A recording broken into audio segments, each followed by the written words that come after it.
Perkenalkan, nama saya Kartiva, MPM 2024210028. Halo, perkenalkan nama saya Mutiara Febrianti, NPM 2024210032. Pendirian perusahaan. PT Angkasa Pura, perusahaan pertama kali didirikan dalam bentuk perusahaan negara dengan nama Perusahaan Negara Angkasa Pura Kemayoran berdasarkan Peraturan Pemerintah Republik Indonesia Nomor 33 Tahun 1962 tentang pendirian Perusahaan Negara Angkasa Pura Kemayoran, berdasarkan PP Nomor 21 Tahun 1965 tentang perubahan dan tambahan PP Nomor 33 Tahun 1962. PN Angkasa Pura Kemayoran berubah nama menjadi PN Angkasa Pura. Selanjutnya, berdasarkan PP Nomor 37 Tahun 1974 tentang Perusahaan Umum Angkasa Pura, PN Angkasa Pura dilanjutkan berdirinya dan ditetapkan bentuk usahanya menjadi perusahaan umum sebagaimana dimaksud dalam pasal 2 ayat 2 Undang-Undang Nomor 9 Tahun 1969 dengan nama Perusahaan Umum Angkasa Pura. Di dalam PT Angkasa Pura I terdapat kebijakan yang harus diungkapkan.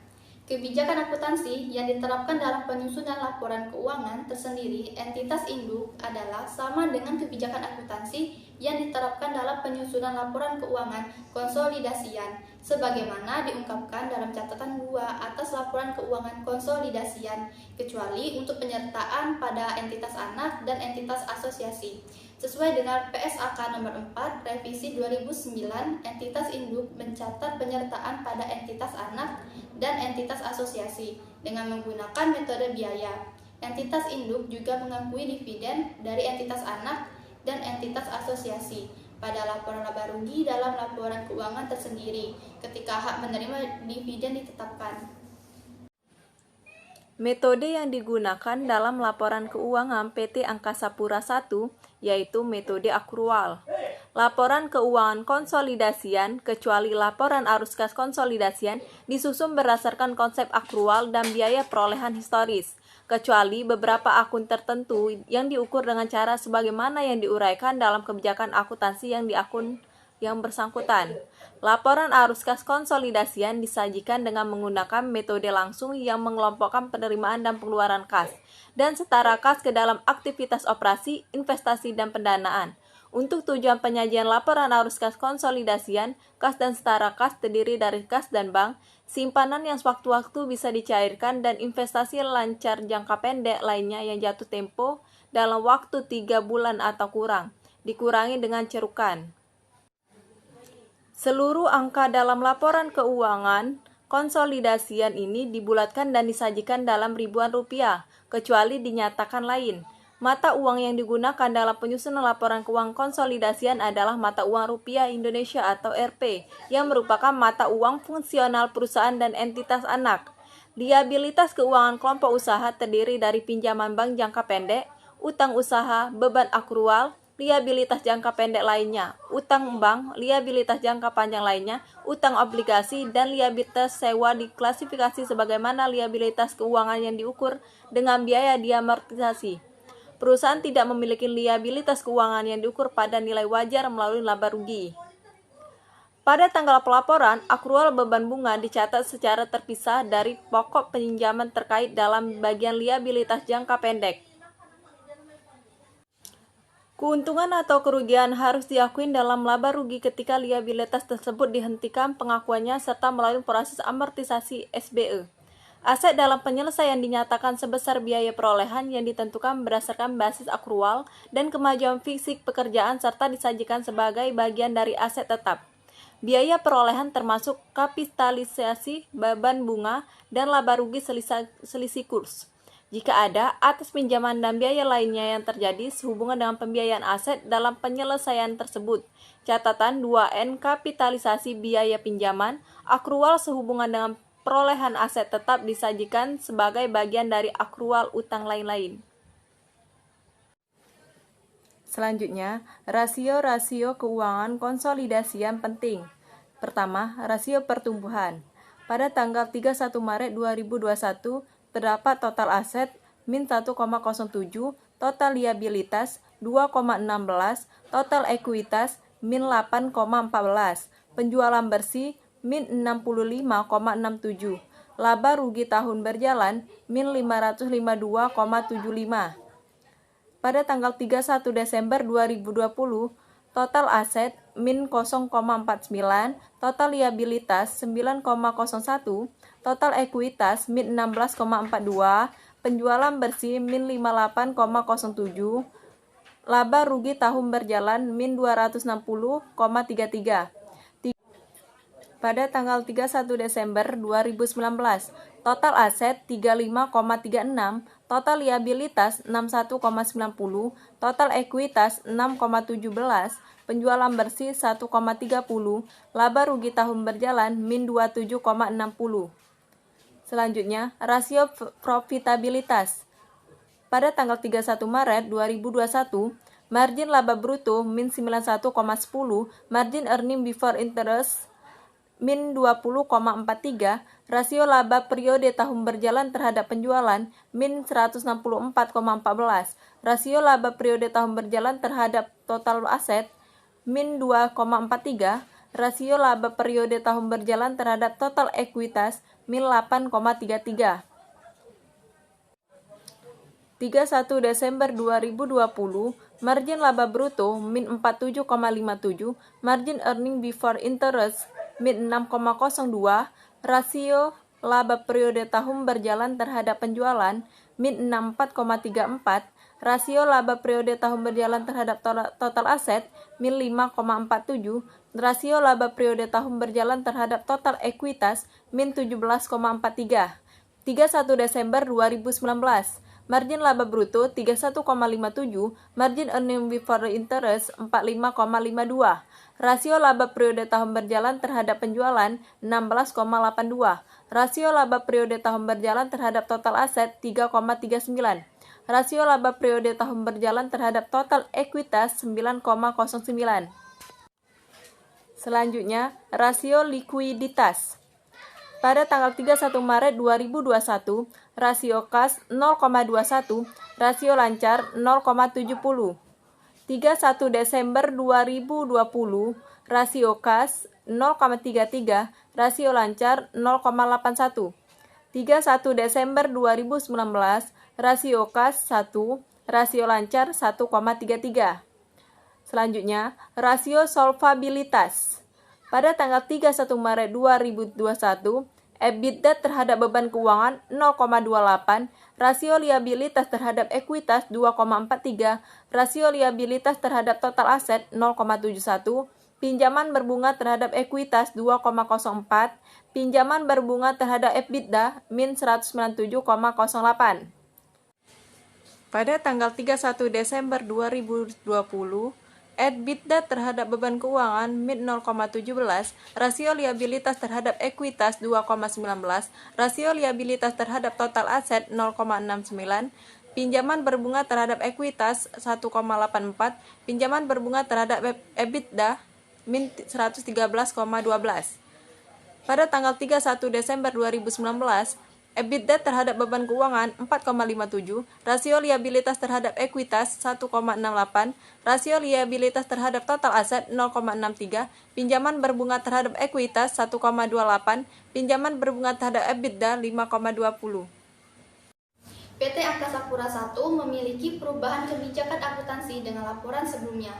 Pada tanggal 1 Januari 2021, kelompok usaha menerapkan amandemen dan penyesuaian standar akuntansi yang relevan dengan pelaporan keuangan kelompok usaha dan efektif berlaku sejak tanggal tersebut sebagai berikut.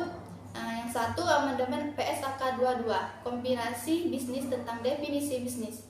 Penjelasannya, amandemen PSAK 22, kombinasi bisnis mengklarifikasi unsur bisnis untuk dipertimbangkan sebagai suatu bisnis, suatu rangkaian terintegrasi dari aktivitas dan aset yang diakuisisi mencakup minimum, input, dan proses substansif yang bersama-sama berkontribusi secara signifikan terhadap kemampuan untuk menghasilkan output.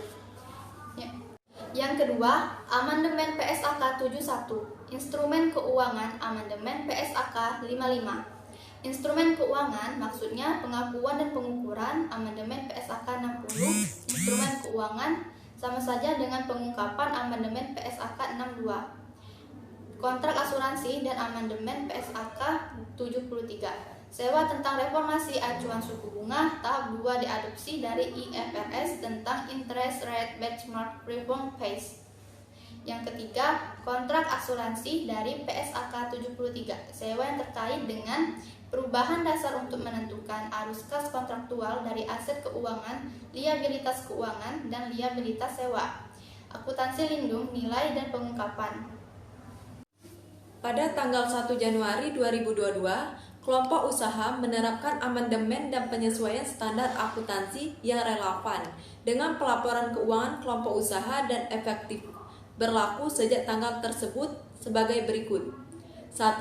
Amandemen PSAK 57 yang berisi provisi, liabilitas kontingensi, dan aset kontingensi tentang kontrak memberatkan biaya memenuhi kontrak. Amandemen ini mengklasifikasi biaya untuk memenuhi suatu kontrak dalam kaitannya dalam menentukan apakah suatu kontrak merupakan kontrak yang memberatkan. Amandemen PSAK 57 mengatur bahwa biaya untuk memenuhi kontrak meliputi biaya yang berhubungan langsung dengan kontrak.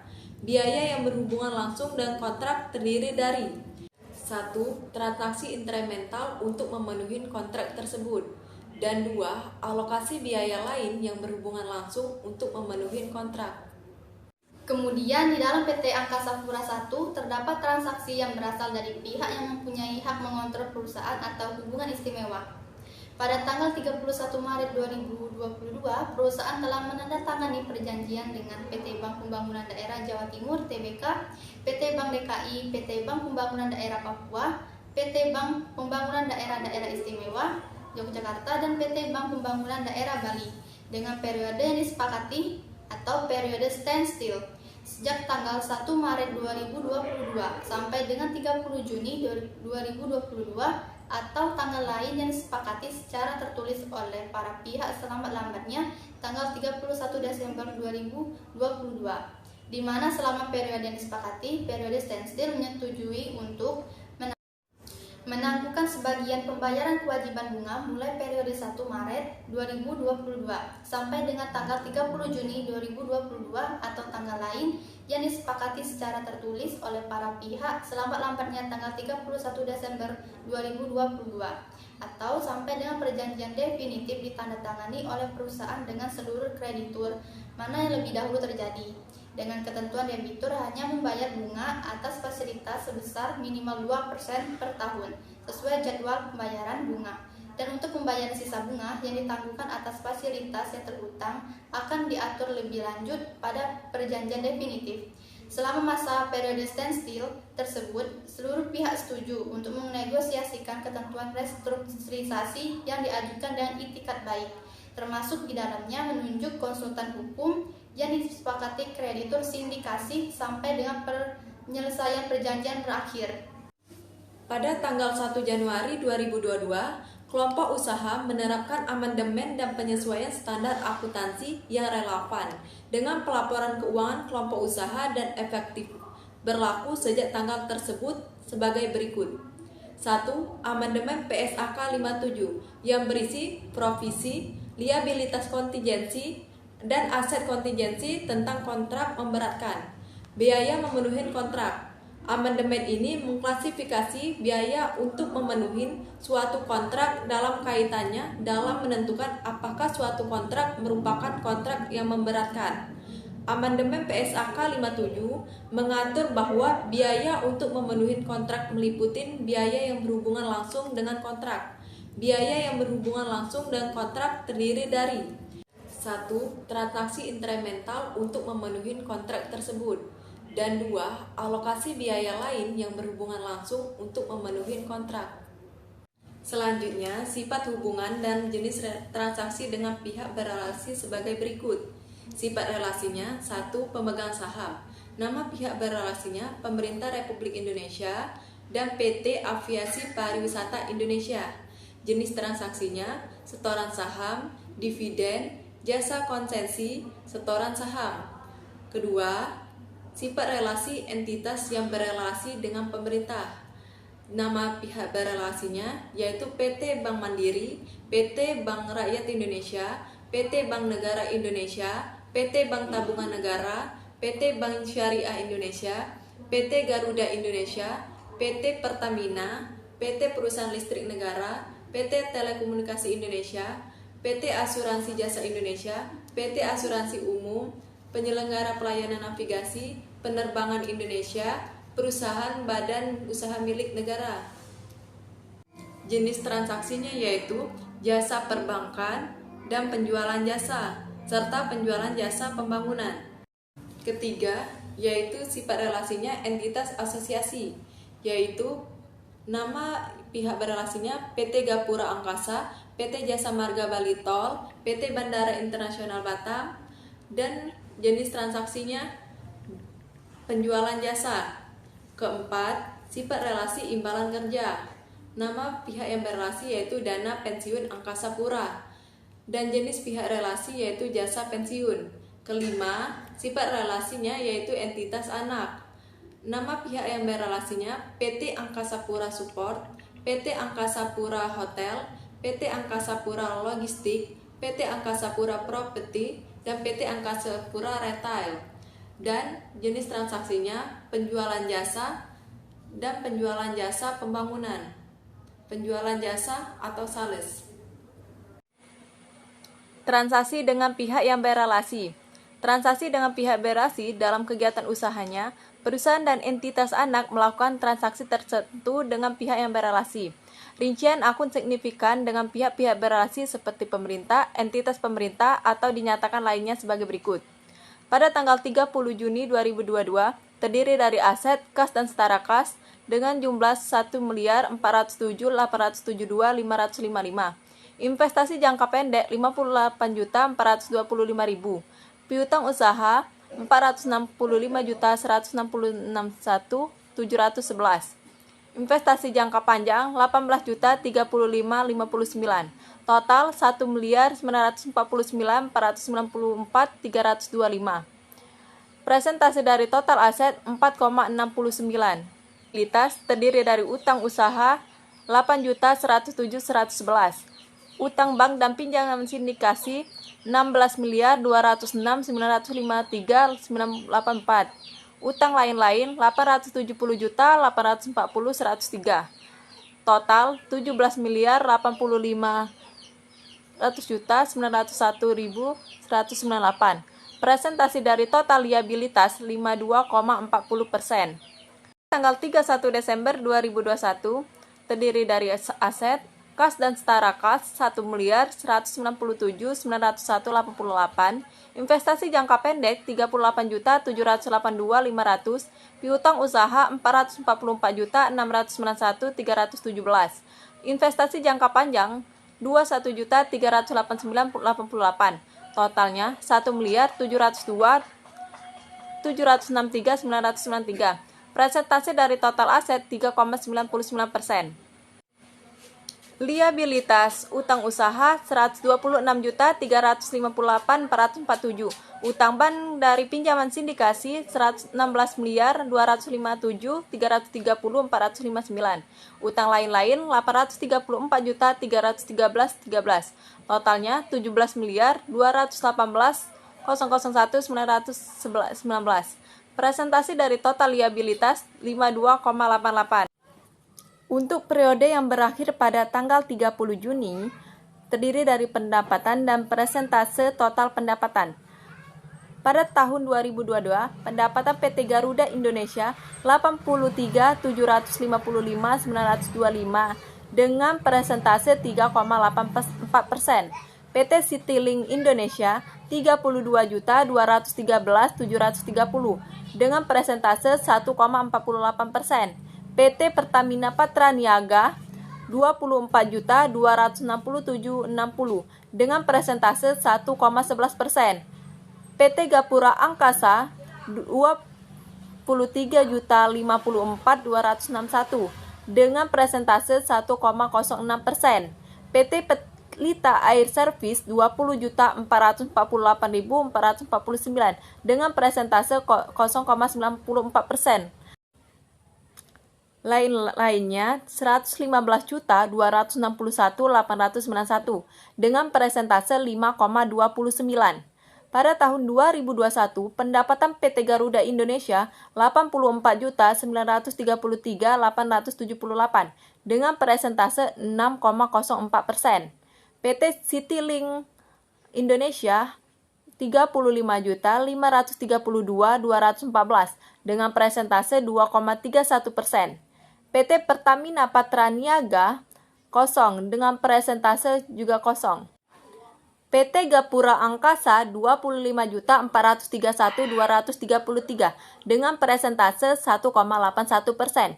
PT Pelita Air Service 0 dengan persentase 0.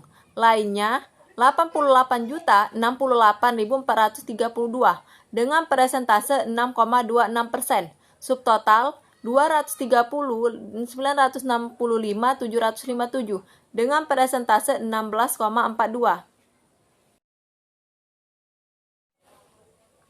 Saldo dan transaksi signifikan dengan entitas anak. Pihak berelasinya yaitu PT Angkasa Pura Logistik, piutang usahanya 3.233.667. PT Angkasa Pura Properti, piutang usahanya 14.650.67. PT Angkasa Pura Hotel, piutang usahanya 27.083.675. PT Angkasa Pura Support, piutang usahanya 3.340.126. PT Angkasa Pura Retail, piutang usahanya 44.636.615. Pendapatan akrual PT Angkasa Pura Logistik 4.231.826. PT Angkasa Pura Properti, pendapatan akrual PT Angkasa Pura Logistik 4.231.826. PT Angkasa Pura Properti 1.330.60. PT Angkasa Pura Hotel tidak ada. PT Angkasa Pura Support 2.624.272. PT Angkasa Pura Retail 12.734. Utang usaha PT Angkasa Pura Logistik 4.982.334. PT Angkasa Pura Properti 47.589.848. PT Angkasa Pura Hotel 516.197. PT Angkasa Pura Support 108.002.051 rupiah. PT Angkasa Pura Retail tidak ada. Selanjutnya, beban akrual. PT Angkasa Pura Logistik 33.932.693.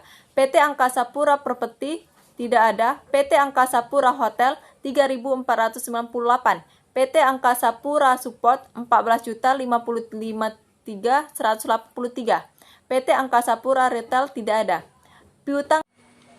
Piutang dividen PT Angkasa Pura Logistik 0. PT Angkasa Pura Properti 6.054.235. PT Angkasa Pura Hotel 0. PT Angkasa Pura Support 4.361.226. PT Angkasa Pura Retail 0.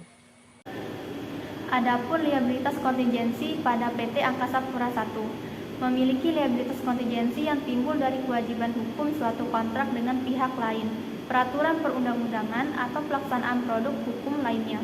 Beberapa liabilitas kontingensi yang masih berjalan di tahun 2021 yaitu 1. Gugatan Paulus Wuwungan. Perusahaan menerima gugatan perdata dari Paulus Wuwungan melalui Pengadilan Negeri Manado tanggal 28 Mei 2019 sehubungan dengan 2 bidang tanah di Dauna Sekolah, Manado dengan total luas tanah 33.500 meter persegi dan nilai gugatan sebesar 10.000 meter persegi atau sebesar 335 juta. Selanjutnya adalah gugatan Silvana Yunita. Perusahaan menerima gugatan perdata dari Silvana Yunita sehubungan dengan sebidang tanah Pasini atau individual basis seluas 19.300 meter persegi yang terletak di tempat yang terdahulu bernama Koyawas di Desa Mapangit Barat, Kecamatan di Membe, Minahasa, atau saat ini masuk wilayah Manado. Dengan nilai gugatan sebesar 11.850.200 pada tanggal 7 Januari 2021 telah disampaikan putusan Pengadilan Negeri Manado yang menyatakan bahwa penggugatan tidak dapat diterima. Selanjutnya, pada tanggal 14 Januari 2021, penggugat mengajukan upaya hukum banding. Pada tanggal 24 Maret 2021, perusahaan mengajukan kontra memori banding. Pada tanggal 21 September 2021, telah ada putusan banding yang menguatkan putusan pengadilan tingkat pertama. Selanjutnya, gugatan Marie Nelly Aoui. Perusahaan menerima gugatan perdata dari Marie Sumakul melalui Pengadilan Negeri Manado tanggal 18 November 2016. Hubungan dengan tanah seluas 26.880 meter persegi yang terletak di Desa Mapangit Barat, Manado, dengan nilai gugatan sebesar Rp64.123.200 Menteri Perhubungan Republik Indonesia, dan turut tergugat adalah Menteri Keuangan Republik Indonesia dan Menteri BUMN Republik Indonesia. Berdasarkan putusan Pengadilan Negeri Manado tanggal 31 Juli 2018, sebagian gugatan dikabulkan dan perusahaan diharuskan melakukan pembayaran ganti kerugian atas tanah sebesar Rp17.203.200 dan uang paksa sebesar Rp1.000 per hari jika lalai melaksanakan putusan. Pada tanggal 19 Oktober 2018, perusahaan mengajukan permohonan banding kepada Pengadilan Tinggi Manado. Pada tanggal 17 Desember 2019, putusan Pengadilan Tinggi Manado menguatkan putusan Pengadilan Negeri Manado tanggal 31 Juli 2018. Pada tanggal 12 Februari 2020, perusahaan mengajukan permohonan kasasi kepada Mahkamah Agung Republik Indonesia. Pada tanggal 21 Juli 2021, perusahaan telah mendapatkan hasil putusan banding yang membatalkan putusan pertama. Di dalam PT Angkasa Pura I terdapat ikhtisar kebijakan akuntansi yang penting. Dasar penyusunan laporan keuangan pada entitas induk dicatat atau disusun dengan pernyataan standar akuntansi keuangan PSAK nomor 4 revisi tahun 2009. Laporan keuangan konsolidasian dan laporan keuangan diatur dalam hal entitas memilih untuk menyajikan laporan keuangan pada laporan tersebut hanya dapat disajikan sebagai informasi tambahan dalam laporan keuangan konsolidasian. Laporan keuangan tersendiri disajikan oleh entitas induk yang mencatat investasi pada entitas anak, entitas asosiasi, dan pengendalian bersama entitas berdasarkan kepemilikan ekuitas langsung, berdasarkan pelaporan hasil dan aset neto investasi. Kebijakan akuntansi yang diterapkan dalam penyusunan laporan keuangan tersendiri pada entitas induk adalah sama dengan kebijakan akuntansi yang diterapkan dalam penyusunan laporan keuangan konsolidasian sebagaimana diungkapkan dalam catatan 2 atas laporan keuangan konsolidasian, kecuali untuk penyertaan pada entitas anak dan entitas asosiasi. Sesuai dengan PSAK nomor 4 Revisi 2009, entitas induk mencatat penyertaan pada entitas anak dan entitas asosiasi dengan menggunakan metode biaya. Baiklah, inilah penjelasan kami tentang PT Angkasa Pura I. Sekian dan terima kasih.